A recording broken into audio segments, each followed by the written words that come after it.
انسان کے ساتھ اللہ تعالیٰ نے ضروریات کو وابستہ کیا ہے۔ انسان معاشرتی زندگی گزارتا ہے۔ آپ اپنے سارے کام خود نہیں کر سکتے۔ آپ کو دوائی لینے کے لیے ڈاکٹر کی ضرورت ہے، تعلیم لینے کے لیے استاد کی ضرورت ہے، آپ کو مشوروں کے لیے اچھے اور تجربہ کار مشیر کی ضرورت ہے۔ انسان کو ضروریات پڑتی۔ اس کا ہرگز یہ مطلب نہیں ہونا چاہیے کہ انسان اپنے مزاج میں کسی قسم کا کوئی لالچ پیدا کر لے اور اس کی طبیعت اس طرح کی ہو جائے کہ میں نے گزارا ہی صرف لوگوں سے لے کے کرنا۔ مجبوریاں آ جاتی ہیں، انسان پر مشکل حالات بھی آ جاتے ہیں۔ کئی دفعہ حالات اس طرح کے ہو جاتے ہیں کہ وہ اکیلا ان حالات سے نمٹ نہیں سکتا، ان حالات کو عبور نہیں کر سکتا، اس کے لیے اسے دوسروں کی مدد کی ضرورت پڑتی ہے۔ اور وہ لوگ بڑے شاندار ہوتے ہیں جن کی مدد کی جاتی ہے، وہ معمولی لوگ نہیں ہوتے۔ اس انداز کی یہ واحد حدیث ہے کتب احادیث میں کہ حضور نے فرمایا، رب فرمائے گا قیامت والے دن کہ میں پیاسا تھا، تم نے مجھے پانی کیوں نہیں پلایا؟ میں بھوکا تھا، تم نے کھانا کیوں نہیں دیا؟ مجھے لباس کی ضرورت تھی۔ بلا مثال و بلا تشبیہ۔ تو بندہ عرض کرے گا مالک تو کھانے پینے پہننے سے پاک ہے، تو رب فرمائے گا وہ جو میرا بندہ ضرورت مند تھا تو بندہ تو میرا ہی تھا نا۔ اس بندے کو دیکھیں اللہ نے درجہ کیا دیا ہے۔ اگر ضرورت مند ہو گیا ہے تو پھر اس کا ایک مقام ہے، کوئی شخص اسے حقیر نہ سمجھے۔ لیکن اتنے بڑے شرعی درجے کے باوجود بھی اس کو یہ اجازت نہیں ہے کہ یہ کوئی لالچ پیدا کرے یا اب یہ ذہن بنا لے کہ میں کوئی شخص اگر کسی وجہ سے میرے قابو آ گیا ہے، میرے حصار میں آ گیا تو میں اسے لوٹنا شروع کروں، میں کسی طریقے سے اس کے مال کو اپنے قریب کروں۔ دلوں میں ذہنوں میں شیطان یہ وسوسہ پیدا کرتا ہے کہ بس قابو کر لے۔ میں بڑے ادب سے اور احترام سے عرض کروں گا کہ ہمارے ملک میں ایک بہت بڑی جماعت مفت خوروں کی ہے، جو کوئی کام نہیں کرتے، جو کوئی جد و جہد نہیں کرتے، جن کا کوئی ذریعہ نہیں ہے۔ آپ کیا کام کرتے ہیں؟ میرا بھائی ملک سے باہر ہوتا ہے۔ آپ کیا کام کرتے ہیں؟ وہ جی بس والد صاحب جو ہیں انہوں نے مجھے کہا ہے کہ میں کام کرتا ہوں، آپ گھر کے معاملات کو دیکھ لیں۔ وہ انحصار کرتے ہیں، اللہ معاف فرمائے، ساری زندگی اسی طرح گزار دیتے ہیں۔ میں نے ایسے لوگ بھی دیکھے جو ڈھونڈتے پھرتے ہیں کہ آج دعوت کس کو ڈالنی ہے، آج کھانا کس کے ہاں کھانا ہے، آج کون شخص ہے جو ہمارے قبضے میں آئے گا تو ہم اس سے کہیں گے کہ تو ہمیں دعوت کھلا۔ یہ انداز درست نہیں ہے۔ مومن کی شان یہ نہیں ہے۔ مومن کا رازق تو اس کا اللہ ہے، اس کا تو عقیدہ بڑا ستھرا ہے، اس کے نظریات بڑے شاندار ہیں۔ وہ کبھی بھی اس طرح کا ذہن نہیں بناتا کہ وہ کسی سے کچھ چیز ہتھیا لے۔ تحفہ دینا لینا سنت ہے، پر تحفہ مانگ لینا، ذرا غور فرمائیں اس بات پر۔ یہ کیا بات ہوئی کہ تحفہ مانگ لیا آپ نے؟ مجھے بہت سارے دوست پوچھتے ہیں کہ آپ کی انگوٹھیاں بڑی تبدیل ہوتی ہیں۔ میں نے کہا دوست تبرک مانگتے، اب کیا کروں؟ تو ایک دوست نے مجھے مشورہ دیا، اس نے کہا جو تبرک مانگے اس سے کہنا 2 دے جاؤ 1 لے جاؤ، کیونکہ اور جگہ بھی تو تبرک دینا ہے نا، صرف آپ کا ہی تو حق نہیں ہے۔ تو تحفہ مانگ لیا جاتا ہے باقاعدہ۔ یہ انداز مومن کا نہیں۔ مومن کا توکل، اللہ کی ذات پر بھروسہ بڑا مضبوط ہوتا ہے۔ اسے خالصتاً اپنے رب پر بھروسہ کرنا چاہیے، اور جو اللہ پہ بھروسہ کرے اللہ دنیا اور آخرت میں اس کے لیے کافی ہو جاتا ہے۔ اللہ کے پیارے رسول صلی اللہ تعالیٰ علیہ وسلم نے ارشاد فرمایا، تم میں سے جو شخص بلا وجہ لوگوں سے سوال کرتا رہے گا نا، اسے ضرورت نہیں، مجبوری کوئی نہیں، لیکن بلا وجہ لوگوں سے مانگتا رہے گا صرف اپنے پیسے بڑھانے کے لیے، صرف اپنی ضروریات میں تو اس کو ضرورت نہیں تھی، صرف اپنے وسائل بڑھانے کے لیے، اپنی چیزیں بڑھانے کے لیے، تحفے بڑھانے کے لیے جو لوگوں سے مانگتا رہے گا، حضور فرماتے ہیں قیامت والے دن وہ اللہ تبارک و تعالیٰ سے اس حال میں ملے گا کہ اس کے چہرے پر ہڈیاں تو ہوں گی پر گوشت نہیں ہوگا۔ یہ بخاری مسلم میں موجود ہے۔ ہر وقت مانگتا رہا لوگوں سے، کوئی ضرورت نہیں تھی، کوئی مجبوری نہیں تھی، لالچی ہو گیا، حریص ہو گیا۔ توکل بہت بڑی نعمت ہے، اللہ کی ذات پر بھروسہ کرنا بڑی سعادت ہے۔ اور پھر یہ کہ بندہ رب سے مانگے نا تو مانگنے میں عزت بھی بڑھ جاتی ہے، اور اس بارگاہ سے تھوڑا بھی ملے بظاہر، قطرہ بھی ملے تو وہ کئی دریاؤں سے زیادہ ہوتا ہے، وہ کئی سمندروں سے بڑا ہوا ہوتا ہے۔ اللہ پہ بھروسہ کرنا، اللہ سے مانگنا۔ حضور سید عالم صلی اللہ تعالیٰ علیہ وسلم نے فرمایا نمک کی بھی ضرورت ہو تو اپنے رب سے مانگو، اللہ کے حضور سوال کرو۔ لیکن لوگوں سے طلب کرنا، لوگوں پر امیدیں رکھنا، اور پھر میں لوگوں کو دیکھتا ہوں وہ اعتراض کر رہے ہوتے ہیں، وہ کہہ رہے ہوتے ہیں جی میرے بھائی کے پاس دیکھیں کتنا مال ہے، مجھے نہیں دیتا۔ تو بھائی اس نے محنت کی ہے، آپ بھی تھوڑی کوشش کر لیں۔ وہ میرے رشتہ دار جی بڑے مالدار ہیں، ان کو کبھی میرا خیال نہیں آیا۔ خدا کے بندے تو جتنا رشتہ داروں کے مال کو دیکھتا ہے، کبھی اتنی توجہ اپنے رب کے خزانوں پہ کرے نا۔ داتا صاحب رحمۃ اللہ علیہ نے لکھا ہے کہ ایک علاقے میں قحط پڑ گیا تھا، لوگ بڑے پریشان تھے، تو وہاں سے ایک شخص بازار آیا تھیلا لے کے کوئی خریدنے کے لیے، تو وہ تھیلا گھماتا، اٹکیلیاں کرتا، ہنستا مسکراتا آیا، اور جب اس نے چیزیں خرید لیں واپس جانے لگا تو پھر اس کا وہی حال، ہنستا مسکراتا کھیلتا۔ تو بہت سارے لوگ پریشان تھے، ان کو غصہ آیا کہ قحط پڑا ہوا ہے، کاروبار چلتا نہیں، حالات خراب ہیں، اور تو بڑا خوش ہے۔ غصہ کیا لوگوں نے، کہا یار کوئی خیال کر، حالات کیسے ہیں اور تو اٹکیلیاں کر رہا ہے۔ تو داتا صاحب فرماتے ہیں وہ شخص کہنے لگا تم پریشان ہوں گے، میں پریشان نہیں ہوں، اس لیے کہ میں جس آقا کا غلام ہوں نا، اس نے بھڑولے ٹائم پہ بھر لیے تھے، خزانے اس کے بھرپور ہیں، مال اس کے پاس زیادہ ہے، لہذا ہم تو خوشحال ہیں۔ داتا صاحب فرماتے ہیں یہ جو لوگ تمہیں ٹینشن لیے نظر آتے ہیں نا، جو تمہیں مالی طور پر ہر وقت آنکھوں میں آنسو لیے نظر آتے ہیں نا، ان کو اگر اتنا بھی اپنے رب کے خزانوں پر یقین ہو جائے نا جتنا اس غلام کو اپنے آقا کے خزانوں پر یقین ہے، تو یہ تمہیں کھلتے ہوئے نظر آئیں، یہ تمہیں خوش ہوتے نظر آئیں، یہ تمہیں مسکراتے دکھائی۔ لیکن لوگوں کی جیبوں پر توجہ،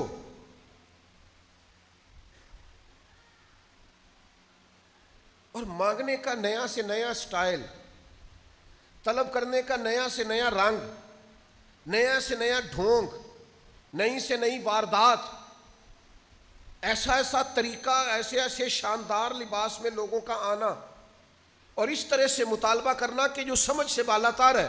آپ یقین کریں تبرکات، ہمارے ایک دوست ہے بیچارے، اچھا مالدار ہے لیکن بڑے یقینت والے، بڑے ہی پیار والے، مدینہ شریف کی گلیوں کو چومنے والے۔ ایک صاحب انہیں ملے جنوبی پنجاب کے، جی میں مدینہ شریف رہا ہوں، یہ میری فلاں شیخ کے ساتھ تصویر ہے، یہ میری فلاں شیخ کے ساتھ تصویر ہے، میرے پاس تبرکات ہیں، حرم شریف کی خاص چیزیں ہیں۔ وہ بیچارے عقیدت والے آدمی تھے، قابو آ گئے۔ بعد میں ان سے کہا 27 لاکھ روپیہ دے دو تبرکات کا۔ شرم نہیں آتی؟ تبرک بھی بکتا ہے، جس چیز کی نسبت مکہ مکرمہ اور مدینہ طیبہ سے ہے تم اسے بیچو گے، اور ان سے ہتھیار لیا 27 لاکھ۔ وہ تو اللہ نے شعور دیا، بعد میں سمجھ آئی کہ یہ سارا جھوٹ ہے، اور پھر انہوں نے، خیر وہ مضبوط آدمی تھے، انہوں نے وہ اپنے پیسے واپس بھی لیے۔ لیکن میرے پاس یہاں ایک سید صاحب تشریف لائے، مجھے کہنے لگے یہ جو غلاف کعبہ آپ کو ہر جگہ ملتا ہے نا، یہ لاہور میں بھی بننے لگ گیا ہے۔ یہ گنبد خضرا والی جو جالیوں پہ پیچھے جو چادر لٹکتی ہوتی تھی، یہ جالی لوگوں نے تیار کرنی شروع کر دیا یہاں پاکستان میں۔ خدا کے بندو، کس کس نام پر لالچ کرو گے؟ کیا کیا نام لے کے بیچو گے؟ میں اس وطن میں رہتا ہوں جہاں تلاوتیں بکتی ہیں، نعتیں بکتی ہیں، تقریریں بکتی ہیں، عقیدتوں پہ لوگ خریداریاں کرتے ہیں۔ ظالم یہ بھی نہیں سوچتے کہ جو کام میری بخشش کا ذریعہ تھا میں نے اسی کو بیچنا شروع کر دیا ہے۔ خدا کے بندو، ٹھیک ہے ضروریات زندگی ہوتی ہیں، پر یار اتنا لالچ، اتنا ہرس، اتنی ہوس۔ تم تو کہتے ہو ہم حضور کا دیا کھاتے ہیں، تو محبوب تو کسی کو قطرہ دے دے تو اس کی نسلوں سے ختم نہیں ہوتا، سرکار دیں اور پھر تم سے ختم ہو جائے؟ یہ کیسی بات کر دی تم نے؟ میرے کریم سے گر قطرہ کسی نے مانگا، دریا بہا دیے ہیں۔ یہ ذرا انداز دیکھیے، دریا بہا دیے ہیں، دربے بہا دیے۔ وہ تو بہا دیتے ہیں دریا، کہتے ہیں ساری زندگی پیتا رہنا کبھی ختم۔ ہرس نہیں، لالچ نہیں، طمع نہیں۔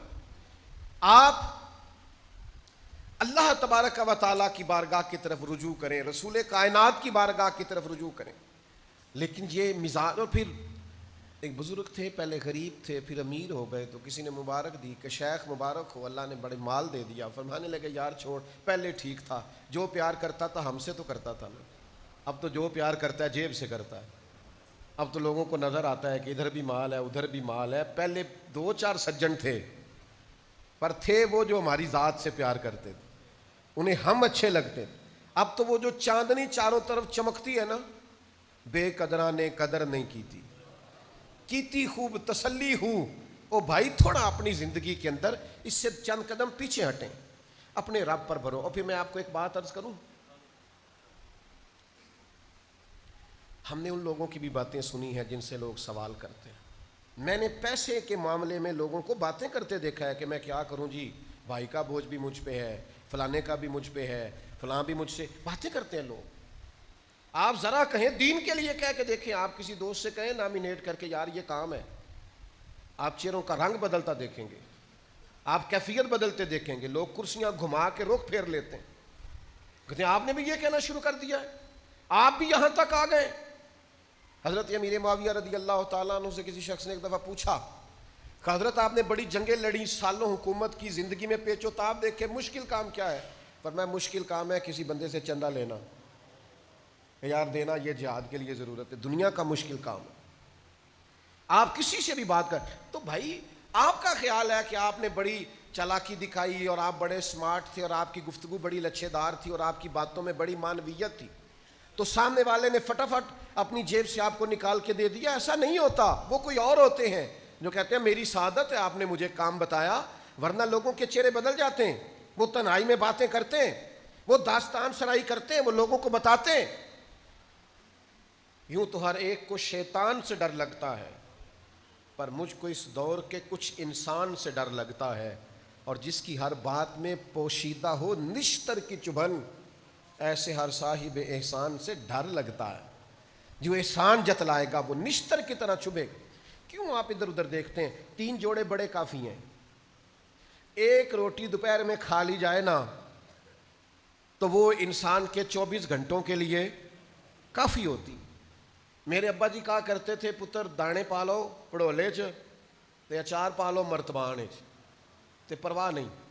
آپ اپنی عزت نفس کو قائم رکھیں، اپنا پردہ صرف اللہ رسول کے سامنے کھولیں.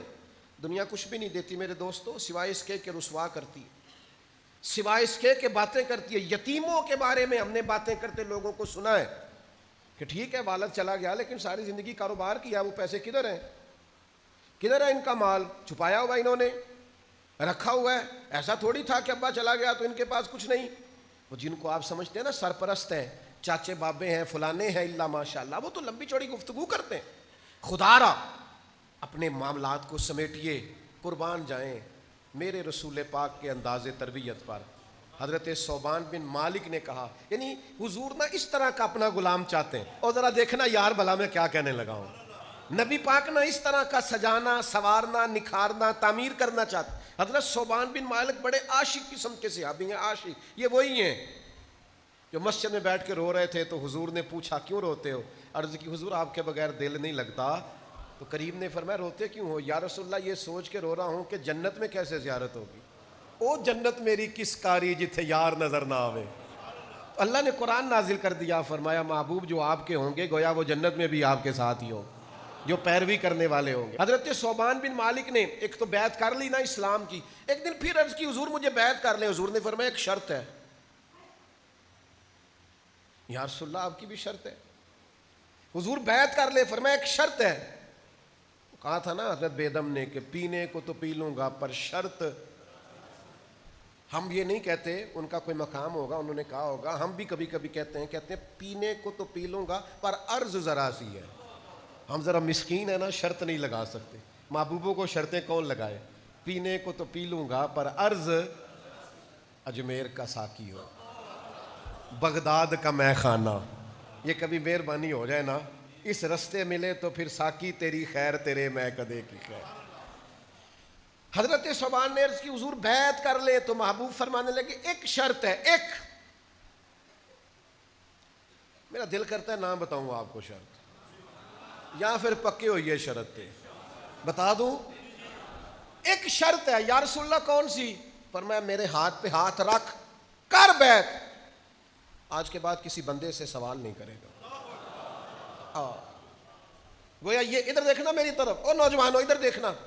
یوں ہاتھ میں ہاتھ لے کے کریم نے سبق دیا، گویا سبق دیا. اور جب ہاتھ میرے ہاتھ میں ہے تو وعدہ کر کسی بندے سے سوال نہیں کرے گا. ہاتھ اللہ رسول کے ہاتھ میں بندہ دے جو ان کی شان کے، پھر بندوں سے سوال کرے. مانگیں گے مانگے جائیں گے، منہ مانگی پائیں گے. سرکار میں نہ لا ہے نہ حاجت اگر کی ہے. بیعت کر کے تو کسی بندے سے سوال. عرض کی سونیا وعدہ ہو گیا، کریم وعدہ ہو گیا. یا رسول اللہ طے ہو گئی بات، حضور کبھی نہیں کروں گا، کسی سے نہیں کروں گا. حضور کبھی سوال ہی نہیں پیدا ہوتا. پھر اس طرح وعدہ نبھایا. لے وہ سجنا پھر اساں توڑ ہی نبھائی.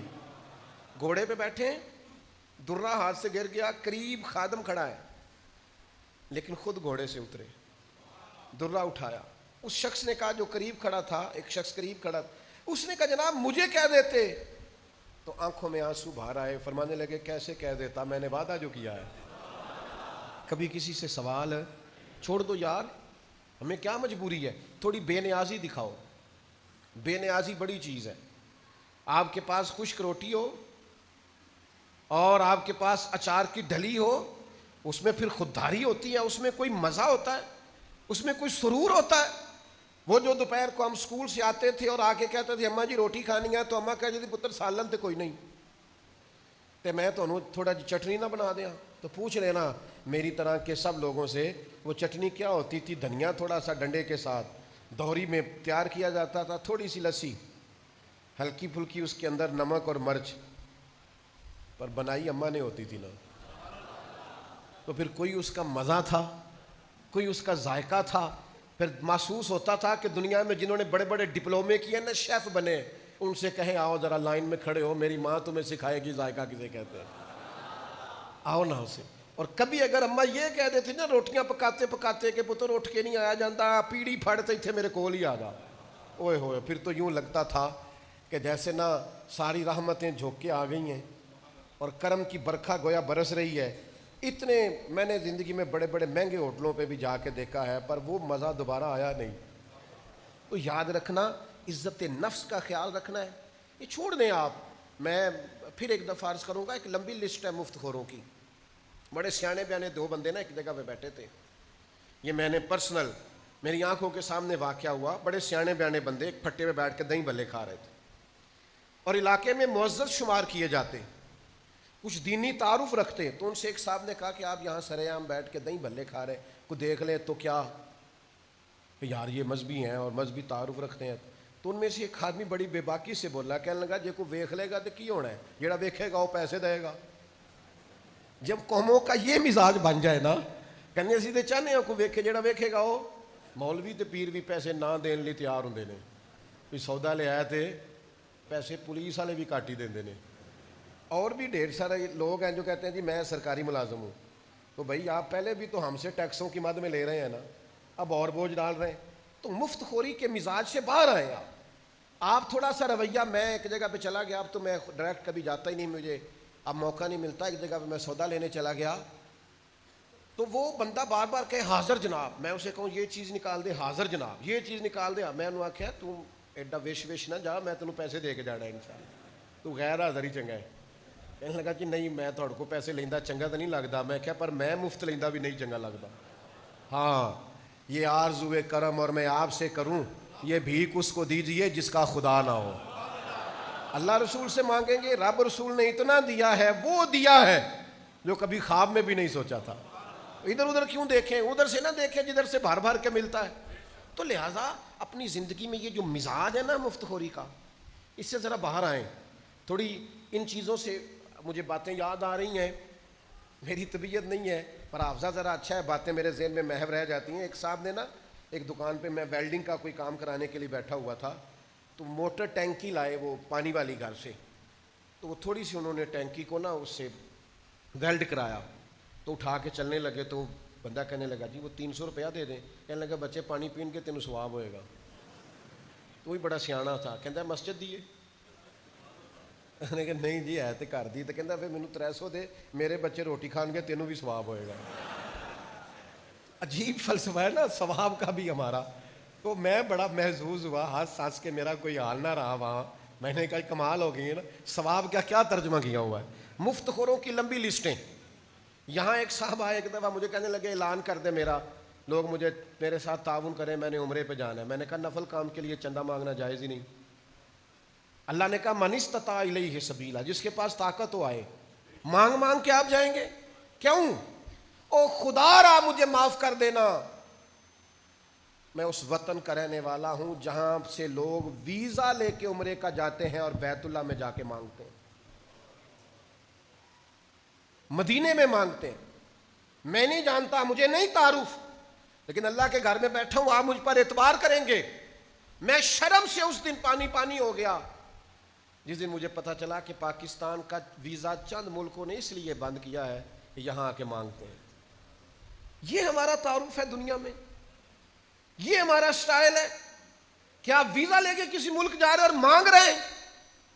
جھوٹے معذور اور دھوکہ دے کر اور دکھاوا کر کے آپ لوگوں سے سوال کر رہے ہیں. میرے نبی پاک صلی اللہ علیہ وسلم نے فرمایا جس نے اپنے اوپر سوال کا دروازہ کھولا, اللہ اس پر غربت کا دروازہ کھول دے گا, اس کے فقر کو طویل کر دے گا. اگر تم مانگ کے کھائے گا تو پیٹ کبھی نہیں بھرے گا.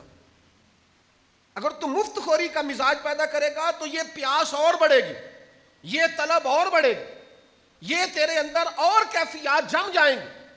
لہذا میرے بھائی قطعاً نہیں. حضرت حکیم بن حزام میرے محبوب کے لاڈلے صحابی ہیں, کئی طرح سے ان کی روایت کتب احادیث میں آتی ہے. حافظ منذری نے اس طرح لکھی ہے کہ انہوں نے حضور سے کچھ مانگا, میرے کریم نے دیا, پھر مانگا حضور نے دیا, پھر مانگا حضور نے دیا.